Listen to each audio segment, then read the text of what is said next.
For all your email management needs, look no further than Aweber, the preferred choice for geekoutdoors.com.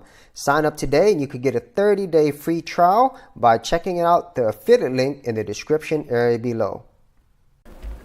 Hey, welcome to another episode of geekoutdoors.com. Today we're going to play a shooter classic, Rayforce, made by Taito. And Rayforce, there was actually a sequel to this as well, I think, if I can remember. And this game was definitely one of the shooters that stood out. This reminded me of so many awesome titles that I remember playing on the Saturn or on the Dreamcast. Just a game that you wouldn't expect to like when you first see it because it looks like every other shooter.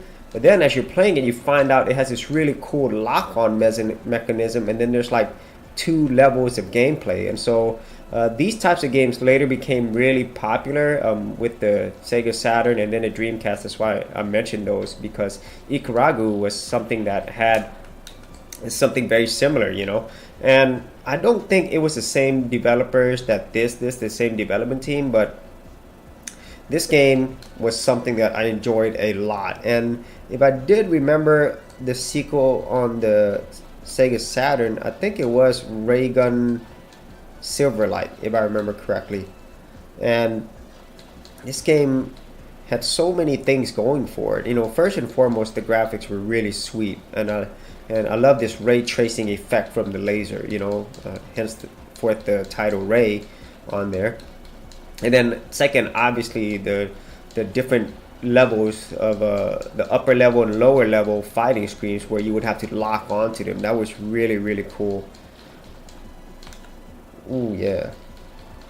And also the lock on would also shoot these green lasers as well. So if you're just shooting like this, it's just standard shooting. But then when you press the lock on, it also shoots these green homing lasers. And even when they're not homing or anything, I think they actually just damage enemies whenever enemies run into them. Or maybe not. Oh crap. I haven't played this game in such a long time, but you can see how detailed the graphics are, and this is just like classic elements of a really, really good shooter. Whoa. Yeah, and yeah, okay, the sequel was actually called was it Ray Gun? Yeah, was it Ray Gun? Wow, I have to look it up. But I know the sequel actually had more of a 3D element to the way the graphics look. Whoa. Oh, crap. And you don't really get power-ups in the traditional sense because it's all about this homing laser that you have. And also about not dying. So that's another different element. And look at those cool graphics in the background. Oh, wow. Explosions, man. And the music on this was pretty sweet too. And like when this came out in the 90s, and I have mentioned this in the past, this is actually the golden age of shooters. I think it started really in the late 80s, but then when it got to the 90s, it just went crazy with the amount of shooters, but really high quality ones. And then the hardware to arcade cabinets got better, and then even the home consoles, they were able to handle some of these really graphically intensive shooters that were coming out. Man, this is such a fun game. Oh, and I really like the fact, I know this is a little thing, but it's a big thing to me, that you can just hold down the fire button, it'll just auto shoot instead of having to constantly press it. Not unless you had one of those controllers that would rapid fire for you. And as you can see, I'm locking on to stuff all the way underneath me. That's really cool. And they're at a distance, and then they're coming up to the foreground in a way. Oh man, there you go. There's some speed right there. Sweet. I would definitely say this is one of my all-time favorite shooters.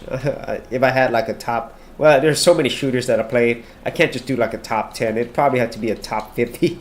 So that's a pretty long list, but this would be in my top 50 for sure. Definitely, probably definitely in my top 20 list because it was that memorable. Wow. And they do definitely try to vary up the type of enemies.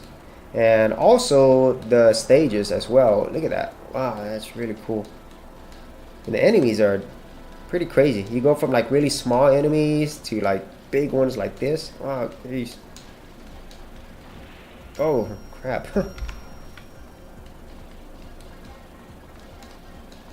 Oh man, that's really cool. Okay. Yeah, so that is Raystorm. Hopefully I got that title right. So if you had any other shooters that you enjoyed, or if you remember the sequel to this game, leave that in the comments area below. And as always, if you did get a lot of value out of these videos, be sure to leave a like and subscribe. And if you wanted to support my channel, you could do that at patreon.com/geekoutdoors, and all the information's in the description area below as well. Thanks for watching. Thanks for checking out this episode. And as always, if you like these videos, be sure to click on the subscribe button. And for full written content, audio content, and additional geek stuff, head over to geekoutdoors.com, and I'll see you outdoors on the very next episode.